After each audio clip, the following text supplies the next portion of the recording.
Hello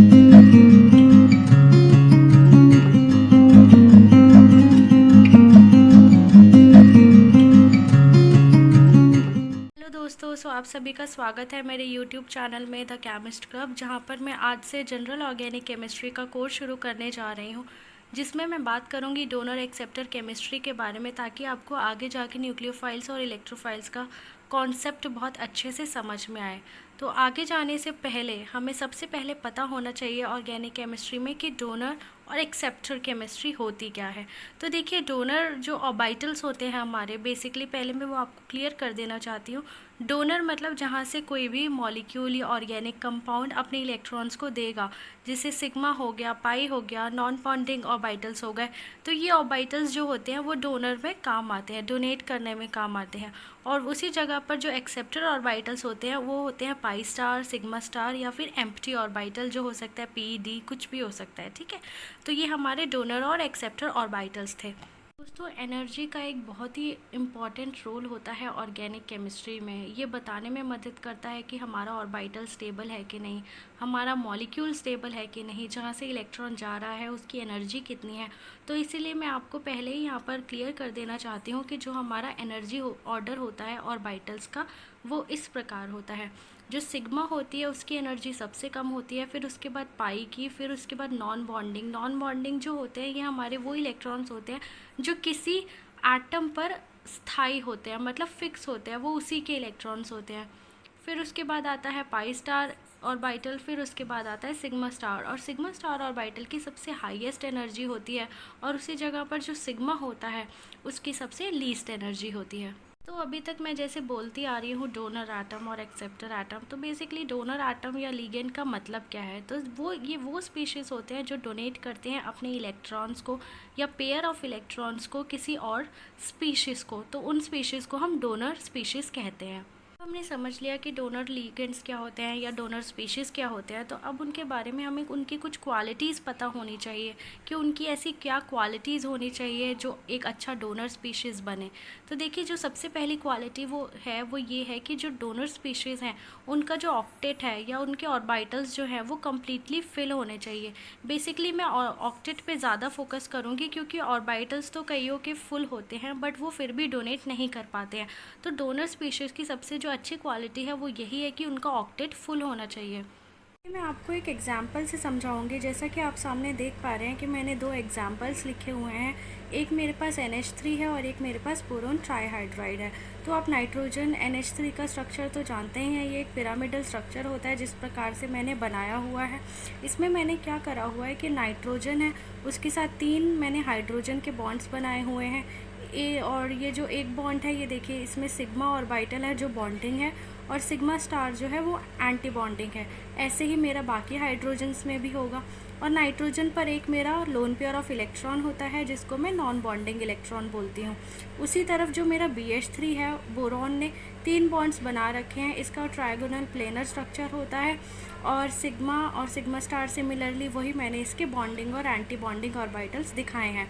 तो देखिए, इसमें क्या होता है, जब आप नाइट्रोजन को देखेंगे, इसके वैलेंस इलेक्ट्रॉन्स काउंट करेंगे तो देखिए इसके वैलेंस में 5 इलेक्ट्रॉन होते हैं। एक मेरा ये हो गया जो इस बॉन्ड में पार्टिसिपेट कर रहा है, एक ये हो गया, एक ये हो गया, तो ये 3 इलेक्ट्रॉन हो गए, और 2 इधर हैं तो 3 2 5 इलेक्ट्रॉन हो गए। और बाकी इसने शेयर कितने करे हैं, 1 2 3, तो टोटल कितने हो गए, 8 इलेक्ट्रॉन्स हो गए। मतलब इसका ऑक्टेट क्या है, कंप्लीट है। तो ये बेसिकली क्या है, ये मेरा फुलफिल कर रहा है कंडीशन को, एक डोनर कंडीशन को। ठीक है, बट उसी तरफ अगर मैं बोरॉन को देखूंगी तो इसके पास 3 वैलेंस इलेक्ट्रॉन होते हैं और इसने 3 हाइड्रोजन से ले रखे हैं, तो इसके पास ऑक्टेट में 6 इलेक्ट्रॉन्स हैं। 2 लेस है, मतलब 8 से 2 कम है, तो इसका मतलब इसका इनकम्प्लीट ऑक्टेट है। ठीक है, इनकम्प्लीट ऑक्टेट है तो मतलब ये मेरी डोनर एबिलिटी की कंडीशंस को फुलफिल नहीं कर रहा है। तो इसका मतलब इसका जो ऑक्टेट है वो तो सेटिस्फाइड है, बट इसका ऑक्टेट जो है वो अनसेटिस्फाइड है। तो बेसिकली क्या होगा, मेरा अमोनिया जो है NH3 ये तो मेरा एक बेटर लिगेंड हो जाएगा, बट जो मेरा बोरॉन है BH3 ये मेरा एक अच्छा डोनर नहीं होगा। ठीक है, इनफैक्ट इसके पास एक p ऑर्बिटल होता है, जो मेरा बोरॉन है इसके पास एक एम्प्टी p ऑर्बिटल होता है, तो ये एक मेरा एक्सेप्टर एटम या फिर एक्सेप्टर लिगेंड बन जाता है। तो अब मैं आपको बताती हूँ इसके पास एम्प्टी पी ऑर्बिटल क्यों होता है। सो देखिए ये मेरा बोरॉन का क्या है, मेरा इलेक्ट्रॉनिक कॉन्फ़िगरेशन है 1s2 2s2 और 2p1। 2p1 मतलब p में तो 3 ऑर्बिटल होते हैं लेकिन एक फील्ड है और बाकी क्या है, खाली है। तो इसका मतलब इसके पास एम्प्टी पी ऑर्बिटल होता है। तो ये आराम से क्या करता है, ये एक्सेप्ट कर लेता है किसी से भी इलेक्ट्रॉन। तो अगर मैं देखूँ NH3 मेरा डोनर हो गया और BH3 मेरा एक्सेप्टर हो गया, तो NH3 क्या करेगा, ये अपने इलेक्ट्रॉन्स को इसके पी ऑर्बिटल में डोनेट कर सकता है और ये क्या फॉर्म कर लेंगे, एक अडक्ट। अडक्ट मेरा यही होता है जिसमें एक मेरा डोनर होता है और एक मेरा एक्सेप्टर होता है। तो ये मेरी थी पहला पॉइंट डोनर एबिलिटी को लेकर। तो इसके लिए मैंने ये कुछ नोट्स लिखा हुआ है, अगर आपको इसका स्क्रीनशॉट लेना है तो आप इसका ले सकते हैं। ये देखिए अगला पॉइंट हमारा आता है कि जो डोनर एबिलिटी होती है वो डायरेक्टली प्रोपोर्शनल होता है पोटेंशियल एनर्जी के। तो देखिए पोटेंशियल एनर्जी से हम क्या समझते हैं दोस्तों, पोटेंशियल एनर्जी का कॉन्सेप्ट वहाँ पर आता है जहाँ पर अट्रैक्शन और रिपल्शन की बात होती है। तो अट्रैक्शन और रिपल्शन, देखिए अट्रैक्शन होने से पोटेंशियल एनर्जी घटती है और रिपल्शन होने से पोटेंशियल एनर्जी बढ़ती है। मैं आपको एक एग्जांपल से समझाती हूँ। देखिए पहला केस ये है कि मेरा एक मदर है, एक उसका बेटा है और एक फादर है। दूसरे केस में मेरे पास वो सिंगल मदर है जिसके पास बस वो मदर है और उसका बेटा है, कोई फादर नहीं है। तो देखिए मदर को मैंने यहाँ पर न्यूक्लियस माना है, फादर को भी मैंने न्यूक्लियस माना है और चाइल्ड को मैंने एक इलेक्ट्रॉन माना है। ठीक है, तो देखिए न्यूक्लियस, दो न्यूक्लियस है मेरे और उनके बीच में इलेक्ट्रॉन है। तो इससे क्या होता है, मेरा जो मॉलिक्यूल बनता है वो स्टेबल बनता है। अब देखिए हाइड्रोजन है और इन दोनों के बीच में क्या है, दो इलेक्ट्रॉन्स होते हैं, तभी तो ये एक बॉन्ड बनता है और H2 मॉलिक्यूल का इजाद होता है। तो उसी जगह से, उसी तरीके से अगर मैं यहाँ पर देखूँ तो मदर और फादर ने क्या कर रखा है, बेसिकली इलेक्ट्रॉन को अपने बीच में एक टाइटली होल्ड कर रखा है। तो ये सिस्टम को मैं बोल सकती हूँ कि ये एक स्टेबल सिस्टम है। और हम जानते हैं कि अगर कोई चीज़ स्टेबल है तो उसकी जो एनर्जी होती है वो क्या होती है, लो होती है, कम होती है एनर्जी। ठीक है, बट उसी जगह जब मैं देखूँ एक सिंगल मदर की, तो वहाँ पर सिर्फ वो मदर अकेली है और उसका चाइल्ड है। तो यहाँ पर एक ही न्यूक्लियस ने फोल्ड करके रखा हुआ है चाइल्ड को। तो मतलब अब कोई भी आके उसके बेटे को आराम से उठा के लेके जा सकता है क्योंकि वो अंडर द प्रोटेक्शन है ही नहीं। तो इस वजह से ये मेरा एक अनस्टेबल सिस्टम हो जाता है और इसकी जो पोटेंशियल एनर्जी होती है वो हाई होती है क्योंकि यहाँ पर जो चाइल्ड है उसको अट्रैक्शन सिर्फ एक ही न्यूक्लियस के से मिल रहा है। तो देखिए जितना ज़्यादा अट्रैक्शन होता है ना, उतनी ज़्यादा मतलब स्टेबल सिस्टम होता है और उतनी कम पोटेंशियल एनर्जी होती है। ये दो चीज़ों के बीच में बॉन्ड बनता कब है, देखिए उसमें जो ऑर्बिटल्स इन्वॉल्व होते हैं वो होते हैं होमो और लूमो। डोनर का होमो होता है जिसको हम बोलते हैं हाईएस्ट ऑक्यूपाइड मॉलिक्यूलर ऑर्बिटल, और एक्सेप्टर का होता है लूमो जिसको हम बोलते हैं lowest unoccupied molecular orbital. Unoccupied मतलब वो होगा एम्प्टी और होमो ऑक्यूपाइड मतलब वो होगा इलेक्ट्रॉन से फिल्ड। मतलब डोनर जो होगा वो इलेक्ट्रॉन फील्ड वाले इलेक्ट्रॉन्स देगा, किसमें, लोवेस्ट लूमो में। ठीक है, तो बेसिकली क्या होता है कि होमो की एनर्जी हमारी यहाँ कहीं होती है जहाँ पर इलेक्ट्रॉन्स हैं और लूमो की एनर्जी कहीं यहाँ पर होती है। ठीक है, जो हमारा मॉलिक्यूलर ऑर्बिटल डायग्राम होता है। तो ये हो गया मेरा लूमो। तो किसी भी बॉन्ड को बनने के लिए या कोई इलेक्ट्रॉन डोनेट करने के लिए ये जो गैप होता है होमो और लूमो के बीच का, ये कम होना चाहिए। ठीक है, कम होना चाहिए, ये थोड़ा कंपेरेबल होना चाहिए, तभी ये इलेक्ट्रॉन जंप ले पाएगा। अब जैसे कि आप समझ सकते हैं कि मुझे कोई जंप करके हर्डल्स को क्रॉस करना है, तो मेरी क्षमता के अनुसार अगर उतना बड़ा ही वो हर्डल है तो ही मैं उसको क्रॉस कर सकती हूँ कूद के। अगर वो हर्डल कुछ ज़्यादा ही ऊंचा हो जाएगा तो मैं उसको कूद के पार नहीं कर सकती। तो वही तरीका यहाँ पर भी लगता है। इलेक्ट्रॉन्स के लिए ये एक हर्डल है, मतलब ये एक एनर्जी बैरियर है जिसको क्रॉस करके उनको यहाँ पर पहुँचना है। तो अगर यहाँ पर पहुँचना है तो उनको क्या करना है, ये बैरियर को क्रॉस करना है, कूदना है। तो इसी तरीके से ये जो बैरियर है ये उतना ही होना चाहिए जिनकी इनकी क्षमता है। अगर ये ज़्यादा बढ़ जाएगा तो इनकी क्षमता से ये ऊपर चला जाएगा और ये कूद नहीं पाएंगे। तो इसीलिए जो हमारा बोलते हैं कि जो डेल्टा ई HLA है, मतलब डेल्टा ई जो है, ये जो मेरा एनर्जी गैप होता है होमो और लूमो का, ये कम होना चाहिए, ये कंपैरेबल होना चाहिए। इसीलिए हम इनकी पोटेंशियल एनर्जी की बात करते हैं। तो अगर मेरा होमो जो होगा इसकी पोटेंशियल एनर्जी ज़्यादा होगी तो, और लूमो जो होगा इसकी पोटेंशियल एनर्जी कम होगी। ठीक है, तो बेसिकली क्या होगा कि इसके जो इन दोनों के बीच का जो गैप है वो कम हो जाएगा। अगर इसकी पोटेंशियल एनर्जी ज़्यादा होगी तो ये और ज़्यादा ऊपर होगा, अगर इसकी एनर्जी कम होगी तो ये हमारे एनर्जी डायग्राम में थोड़ा नीचे होगा, और ये जितना नीचे होगा लूमो और जितना होमो हमारा ऊपर होगा उतना ही ये गैप भी कम होगा, और ये गैप कम होगा तो आराम से ये इलेक्ट्रॉन्स मेरा अच्छे से लूमो में जा सकता है और हमारा एक बॉन्ड बन सकता है। आप देख पा रहे होंगे मैंने यहाँ पर लिखा हुआ है कि the donation from a high energy orbital is a good donor. जो मैंने अभी आपको बताया है कि एनर्जी अगर ज़्यादा होगी डोनर की तो वो एक अच्छी क्वालिटी के डोनर में आएगा, और ऑर्बिटल्स जो इन्वॉल्व होते हैं बॉन्ड ब्रेकिंग में या बॉन्ड मेकिंग में उनको हम बोलते हैं फ्रंटियर ऑर्बिटल्स, क्योंकि यही आगे होकर रिएक्शन करते हैं और काम करते हैं। और एक चीज़ और मैं आपको बताना चाहूँगी कि नॉन बॉन्डिंग इलेक्ट्रॉन्स का मतलब क्या होता है। कुछ लोगों को इसका मतलब नहीं पता होता, तो इसीलिए मैं बता रही हूँ कि जो electrons under the influence of only one atom, वो इलेक्ट्रॉन जो सिर्फ एक ही एटम के इन्फ्लुएंस में है, या तो वो एटम चार्ज हो या न्यूट्रल हो, उनको हम बोलते हैं नॉन बॉन्डिंग इलेक्ट्रॉन। जैसे इसका एग्जाम्पल ले लो अमोनिया, NH3 का जो नाइट्रोजन पे इलेक्ट्रॉन होता है लोन पेयर, ये सिर्फ नाइट्रोजन के इन्फ्लुएंस में होता है, इसलिए हम इसको नॉन बॉन्डिंग बोलते हैं। वाटर का एग्जांपल ले लें तो इसमें जो ऑक्सीजन पे इलेक्ट्रॉन होता है ये भी कैसा होता है, नॉन बॉन्डिंग होता है। ठीक है, सो आगे बढ़ते हैं। देखिए जो डोनर एबिलिटी का हमारा ऑर्डर होता है, जैसे मैंने बताया ही था कि वो इस प्रकार होता है, नॉन बॉन्डिंग आता है, फिर पाई होता है, फिर सिग्मा होता है। नॉन बॉन्डिंग की सबसे ज़्यादा अच्छी डोनर एबिलिटी होती है क्योंकि ये डायग्राम में सबसे ऊपर होता है, जो मैंने स्टार्टिंग में ही आपको एक ऑर्डर बताया था। फिर पाई आता है, और सिग्मा जो होता है वो हमारे बहुत ही पुअर डोनर होते हैं क्योंकि ये एनर्जी डायग्राम में सबसे नीचे होते हैं और ये सबसे स्टेबल हमारे ऑर्बिटल्स होते हैं। तो देखिए जैसे इथीन हो गया, ये मेरा पाई डोनर का एग्जाम्पल हो गया, इसके पास पाई इलेक्ट्रॉन क्लाउड होता है। अमोनिया मेरा नॉन बॉन्डिंग का एक एग्जाम्पल हो गया, और H2 जो है वो मेरा एक सिग्मा डोनर का एग्जाम्पल हो गया। तो नेक्स्ट पॉइंट पे चलते हैं, जहाँ पर हम देखेंगे कि जो डोनर एबिलिटी होती है वो इन्वर्सली प्रोपोर्शनल होती है इलेक्ट्रोनेगेटिविटी के। तो देखिए अगर मेरे पास एक टेंडेंसी होगी कि मैं इलेक्ट्रॉन्स को अपने पास होल्ड करके रखूँ, मैं एक एटम हूँ, मैंने इलेक्ट्रॉन्स को बहुत अच्छे से पकड़ा हुआ है, तो कोई और एटम उसको ले ही नहीं पाएगा, तो फिर मेरी डोनर एबिलिटी क्या हो गई, मेरी तो वीक हो गई, मैं तो किसी को कुछ दे ही नहीं पा रही। ठीक है, तो वही चीज़ हो जाती है यहाँ पर कि डोनर एबिलिटी जो होती है वो इलेक्ट्रोनेगेटिविटी के इन्वर्सली प्रोपोर्शनल होती है, क्योंकि इलेक्ट्रोनेगेटिविटी ही वही टेंडेंसी होती है जिससे एटम जो है वो इलेक्ट्रॉन्स को ईजिली देता नहीं है। तो आप देख पा रहे हैं ये एक मिथाइल अनायन है, ये फिर ये मेरा अमाइन है, फिर उसके बाद हाइड्रोक्साइल आयन है, फिर मेरा फ्लोराइड आयन है।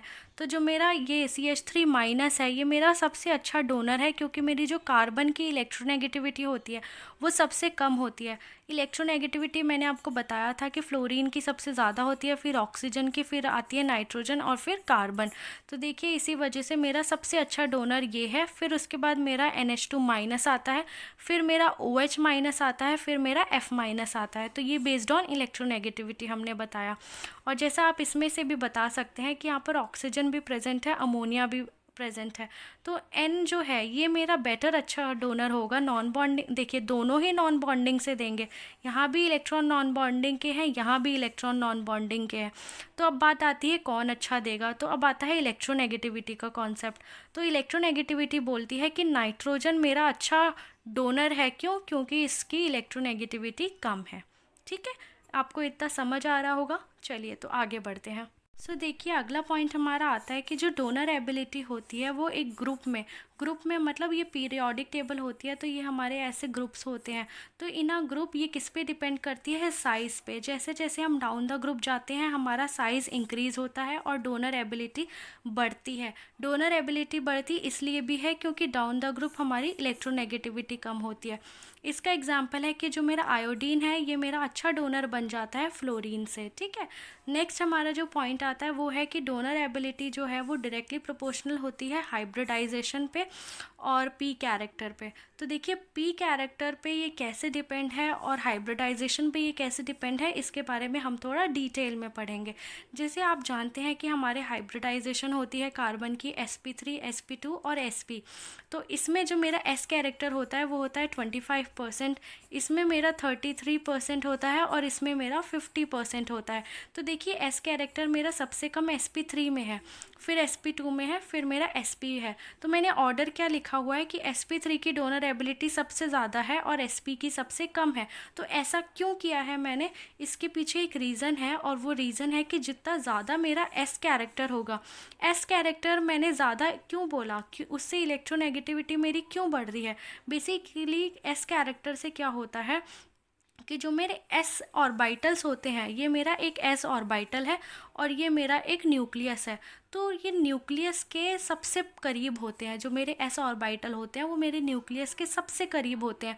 तो अगर कोई चीज़ मेरे न्यूक्लियस से सबसे ज़्यादा पास है तो वो इलेक्ट्रॉन्स को क्या करेगी, अपने पास बहुत अच्छे से अट्रैक्ट करके रखेगी। तो जब मेरे इलेक्ट्रॉन्स ऑलरेडी अट्रैक्टेड है न्यूक्लियस से तो वो मेरे डोनेट हो ही नहीं पाएंगे। इस वजह से मैं यहाँ पर बोलती हूँ कि जितना ज़्यादा s कैरेक्टर होगा उतनी ज़्यादा इलेक्ट्रोनेगेटिविटी होगी और सबसे कम डोनर एबिलिटी होगी। ठीक है, और इसमें आप एक और ट्रेंड यूज़ कर सकते हैं। जैसे अगर मैं इस तरफ जाऊं तो क्या हो रहा है, मेरा यहाँ पर 75% पी कैरेक्टर है, यहाँ पर अगर मैं देखूँ तो 66 या उससे ज़्यादा पी कैरेक्टर है, और यहाँ पर मेरा 50% पी कैरेक्टर है। तो अगर मैं इस तरीके से जा रही हूँ तो मेरा मेरा लेफ़्ट टू राइट अगर मैं जा रही हूँ तो मेरा पी कैरेक्टर कम हो रहा है, पी कैरेक्टर मेरा कम हो रहा है। तो देखिए क्या फ़र्क पड़ रहा है, मेरी जो डोनर एबिलिटी है वो भी डिक्रीज़ हो रही है। तो इसका मतलब मैं बोल सकती हूँ कि एस कैरेक्टर बढ़ रहा है तो पी कैरेक्टर कम हो रहा है, पी कैरेक्टर कम हो रहा है तो मेरी डोनर एबिलिटी क्या हो रही है, कम हो रही है। तो इसीलिए अगर आपको एक चीज़ याद रखनी है तो आप ऐसे याद कर सकते हैं कि मेरा जो डोनर एबिलिटी है वो डायरेक्टली किस पे डिपेंड कर रही है, पी कैरेक्टर पे, और इन्वर्सली किस पे रिलेट कर रही है, एस कैरेक्टर पे। पी कैरेक्टर ज़्यादा होगा तो एस कैरेक्टर कम होगा और फिर डोनर एबिलिटी क्या होगी, ज़्यादा होगी। ठीक है, तो ये आप देख सकते हैं यहाँ से। अब आती है बॉन्ड एंगल। बॉन्ड एंगल मेरा एस कैरेक्टर से कैसे रिलेटेड है, तो अब आप ये देख सकते हैं कि sp3 में जो मेरा बॉन्ड एंगल होता है टेट्राहेड्रल का वो होता है 109 डिग्री से 109 डिग्री, और जो sp2 जो होता है इसमें मेरा जो बॉन्ड एंगल होता है वो होता है 120 डिग्री, और sp में जो मेरा बॉन्ड एंगल होता है वो 180 डिग्री। तो अगर मैं लेफ़्ट टू राइट जा रही हूँ तो मेरा बॉन्ड एंगल है वो मेरा बढ़ रहा है। ठीक है, एस कैरेक्टर मेरा बढ़ रहा है, पी कैरेक्टर मेरा कम हो रहा है। तो देखिए बॉन्ड एंगल और एस कैरेक्टर दोनों आपस में रिलेटेड हैं, पी कैरेक्टर और डोनर एबिलिटी दोनों आपस में रिलेटेड है। तो देखिए अगर ये दोनों चीज़ें बढ़ रही है तो डोनर एबिलिटी मेरी क्या हो रही है, कम हो रही है। तो हम एस कैरेक्टर को जान के, पी कैरेक्टर को जान के हम डोनर एबिलिटी बता सकते हैं कैसे किस पे डिपेंड कर रही है। तो ये जो हमने पूरा अभी तक पढ़ा है चीज़ें, इससे मुझे क्या पता चलता है कि पी कैरेक्टर अगर मेरा ज़्यादा होगा तो मेरी डोनर एबिलिटी भी ज़्यादा होगी, या फिर हम बोल सकते हैं कि बॉन्ड एंगल मेरा ज़्यादा होगा तो डोनर एबिलिटी मेरी कम होगी। क्यों? क्योंकि एस कैरेक्टर भी ज़्यादा होता है अगर बॉन्ड एंगल ज़्यादा होता है। तो मुझे उम्मीद है कि आपको ये पूरा चीज़ समझ आई होगी। अगर आपको स्क्रीनशॉट लेना है तो ये मैं आपके लिए दिखा देती हूँ, आप इसका स्क्रीनशॉट ले सकते हैं बहुत आराम से। तो चलिए आगे बढ़ते हैं इस थ्योरी में, करते हैं एग्जाम्पल्स। डोनर एबिलिटी के ऑर्डर को हम कैसे अरेंज करते हैं। तो देखिए ये CH3 CH2 माइनस है, ये मेरा CH2 double bond CH minus है, और ये मेरा CH triple bond C minus है। मतलब ये इथाइलिन का अनायन है, ये मेरा इथीन का अनायन है, और ये मेरा इथाइल का अनायन है। तो इसमें मेरे को हाइब्रिडाइजेशन सबकी पता होती है कि ये मेरा sp3 है, sp2 है और sp है। तो मैंने आपको बताया ही था कि sp3 की डोनर एबिलिटी सबसे ज़्यादा होगी, फॉलोड बाय sp2 फिर sp। सिमिलरली मैं नाइट्रोजन की डोनर एबिलिटी बता सकती हूँ, सेम वही ट्रेंड फॉलो होगा। नाइट्रोजन में भी sp3 की सबसे ज़्यादा होने वाली है और sp की सबसे कम होने वाली है। सिमिलरली यहाँ पर भी आप ऑर्डर को अरेंज कर सकते हैं। जो मेरा ये जो पिपरिडिन है इसमें जो नाइट्रोजन है वो मेरा sp3 है और मेरे लोन पेयर भी sp3 ऑर्बिटल में है। यहाँ पर जो मेरा पिरिडिन है इसमें जो नाइट्रोजन है इसकी जो हाइब्रिडाइजेशन है वो मेरी होती है sp2। एक सिग्मा बॉन्ड, दो सिग्मा बॉन्ड और एक लोन पेयर। तो इनसे हम निकालते हैं क्या हाइब्रिडाइजेशन है, तो इसमें आती है हाइब्रिडाइजेशन sp2। तो sp2 से क्या होता है, मेरा s कैरेक्टर बढ़ गया तो मेरी डोनर एबिलिटी क्या हो जाएगी, कम हो जाएगी। तो देखिए एक बहुत इंपॉर्टेंट सी चीज़ यहाँ पर निकल के आती है। हम लोग न्यूक्लियोफाइल्स पढ़ते हैं, इलेक्ट्रोफाइल्स पढ़ते हैं, तो डोनर एबिलिटी कहीं ना कहीं हमारे दिमाग में आ रहा होगा कि डोनर एबिलिटी कहीं ना कहीं डायरेक्टली रिलेटेड है न्यूक्लियोफिलिसिटी के। न्यूक्लियोफिलिसिटी कहाँ से आता है, न्यूक्लियोफाइल से। ठीक है, न्यूक्लियोफाइल से हमें न्यूक्लियोफिलिसिटी मिलता है। तो न्यूक्लियोफाइल्स क्या होते हैं, जो न्यूक्लियस लविंग स्पीशीज़ होते हैं। न्यूक्लियस लविंग, न्यूक्लियस मतलब होता है पॉजिटिव चार्ज, न्यूक्लियस पे पॉजिटिव चार्ज होता है, और फाइल मतलब होता है लविंग। तो पॉजिटिव चार्ज को कौन प्यार करेगा, जिन पे नेगेटिव चार्ज होंगे। इसलिए जो न्यूक्लियोफाइल्स होते हैं ये मेरे नेगेटिवली चार्ज होते हैं। ठीक है, या फिर न्यूट्रल होते हैं। न्यूट्रल होंगे तो उनका ऑक्टेट कंप्लीट होना चाहिए, तभी वो किसी को दे पाएंगे और अच्छी डोनर बन पाएंगे। वही चीज़ मैंने यहाँ पर लिखी हुई है कि न्यूक्लियस पे पॉजिटिव चार्ज होता है। चार्ज जो नेगेटिव चार्ज हैविंग स्पीशीज़ होते हैं उनको हम न्यूक्लियोफाइल बोलते हैं। ठीक है, और ये पॉजिटिव वाले जो स्पीशीज़ होते हैं उनको लाइक करते हैं और उन्हीं पे अटैक करते हैं। दोस्तों अभी तक हमने पढ़ा डोनर एबिलिटी को, डिटेल में पढ़ा वो किन किन चीज़ों पे डिपेंड करती है, फिर उससे हम न्यूक्लियोफिलिसिटी पे कैसे आए, कैसे हमने न्यूक्लियोफाइल्स को डिफ़ाइन किया। अब उसी जगह पर ये भी बताना ज़रूरी बनता है कि एक्सेप्टर एबिलिटी क्या होनी चाहिए और कौन से अच्छे एक्सेप्टर होते हैं। अब आपको डोनर पता चल गए हैं तो आप आराम से समझ सकते हैं एक्सेप्टर क्या है। आप उसका जस्ट उल्टा कर दीजिए, आपको एक्सेप्टर्स पता चल जाएंगे। एक्सेप्टर जो एबिलिटी होती है ये रिवर्स होती है डोनर एबिलिटी के, और have very less potential energy. मतलब ये जो एक्सेप्टर्स होते हैं, मैंने आपको बताया ही था कि इनको लूमो में इलेक्ट्रॉन्स को एक्सेप्ट करना होता है।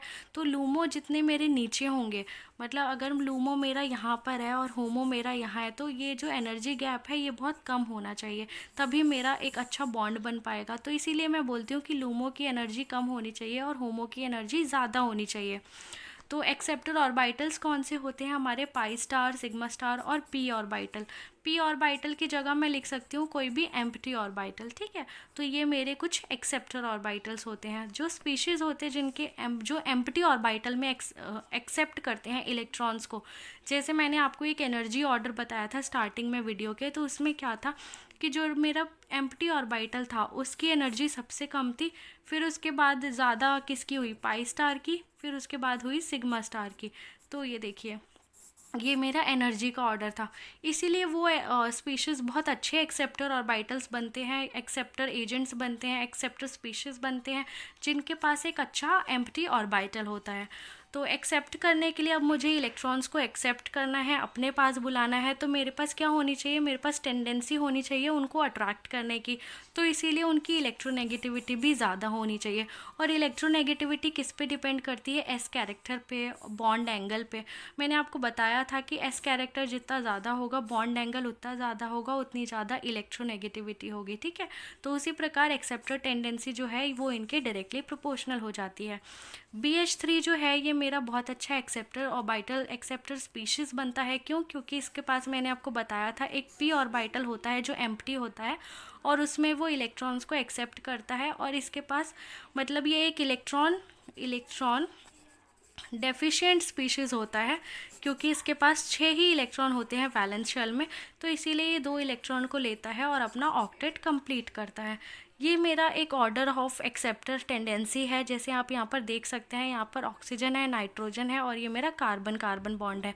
तो ये बेस्ड ऑन इलेक्ट्रोनेगेटिविटी बताया है मैंने, ऑक्सीजन की ज़्यादा होती है, फिर नाइट्रोजन की होती है, फिर कार्बन की होती है। इसीलिए मैंने इसको एक्सेप्टर में सबसे आगे लिखा है। ठीक है, तो आगे बढ़ते हैं। सो ये देखिए मैंने यहाँ पर लिखा हुआ है कि जो पाई स्टार CO होता है, इसकी जो होती है लेस एनर्जी होती है लूमो की, और फिर उसके बाद आता है pi star CN, pi star CC। एक चीज़ आप हमेशा याद रखिएगा कि जब भी कार्बन से कोई एक इलेक्ट्रोनेगेटिव एटम जुड़ता है, इलेक्ट्रोनेगेटिव एटम मतलब ऑक्सीजन हो गया, फ्लोरीन हो गया, नाइट्रोजन हो गया, या फिर कोई भी हैलोजन हो गया, जब भी ये जुड़ते हैं तो ये क्या करते हैं, ये होमो को तो स्टेबलाइज करते हैं, मतलब जो होमो इलेक्ट्रॉन्स होते हैं उनको तो स्टेबलाइज करते हैं, साथ ही साथ लूमो को भी स्टेबलाइज करते हैं। स्टेबलाइज करने का मतलब है कि दोनों की एनर्जी को कम करते हैं। तो जितना ज़्यादा मेरा इलेक्ट्रोनेगेटिव एटम होगा उतना ज़्यादा ही वो एनर्जी को कम करेगा। तो ऑक्सीजन क्या करता है ना, ऑक्सीजन क्या करता है, वो उसके होमो को भी स्टेबलाइज करता है और लूमो को भी करता है। तो इसमें अगर मैं लूमो के एनर्जी ऑर्डर, ये मेरा लूमो का एनर्जी ऑर्डर है, अगर मैं इसको अरेंज करूँगी तो क्या होगा, मेरा CO का एनर्जी सबसे कम होगी लूमो की, क्योंकि अभी मैंने क्या बोला कि इलेक्ट्रोनेगेटिव जो एटम होता है वो मेरा होमो और लूमो दोनों को ही स्टेबिलाइज करता है। स्टेबिलाइज करने का मतलब क्या है कि ये डिक्रीज़ करता है उनकी एनर्जी को। तो इस तरीके से वो मेरा स्टेबलाइज करता है और उसी प्रकार मेरा ये एनर्जी ऑर्डर बन जाता है लूमो का। ठीक है, कुछ लोगों को मैं थोड़ा आइडिया देना चाहती हूँ कि हम मॉलिक्यूलर ऑर्बिटल डायग्राम में होमो और लूमो कैसे देखते हैं।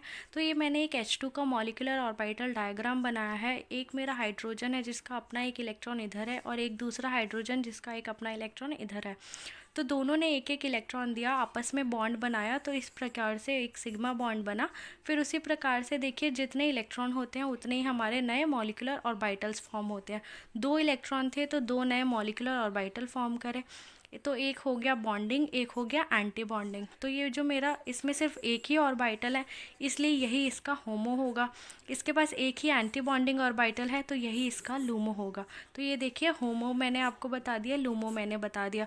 तो अगर इसको किसी को इलेक्ट्रॉन देना है तो वो यहाँ से अपने इलेक्ट्रॉन देगा, अगर किसी से इसको इलेक्ट्रॉन लेना है तो वो यहाँ पर एक्सेप्ट करेगा इलेक्ट्रॉन। ठीक है, तो ये मेरा एक होमो मतलब एक मॉलिक्यूलर ऑर्बिटल डायग्राम था। आगे हम बात करेंगे कि जो मैंने अभी आपको एक बॉन्ड एंगल का कॉन्सेप्ट बताया वो मेरी डोनर एबिलिटी को कैसे अफेक्ट करता है और उसका जो हमारी IR स्ट्रेचिंग फ्रिक्वेंसी होती है उस पर क्या इफ़ेक्ट पड़ता है, कैसे घटाता है और बढ़ाता है। तो उसके बारे में हम नेक्स्ट डिटेल में बात करेंगे। और ये जो मैं अभी नेक्स्ट कॉन्सेप्ट पढ़ाऊँगी इसके ऊपर डायरेक्ट क्वेश्चंस आते हैं। इसका तो मैं चैलेंज ले सकती हूँ, इसके ऊपर डायरेक्ट क्वेश्चंस आते हैं, चाहे वो IR के चैप्टर में से आ जाएगा चाहे वो GOC से आ जाएगा, लेकिन डायरेक्ट 2 मार्क्स के क्वेश्चन आते हैं ऑर्डर अरेंज करने में। तो आगे वाली वीडियो बहुत इंपॉर्टेंट है, उसको आप ज़रूर देखिएगा। Till then stay tune to the Chemist Club and thank you so much guys for watching.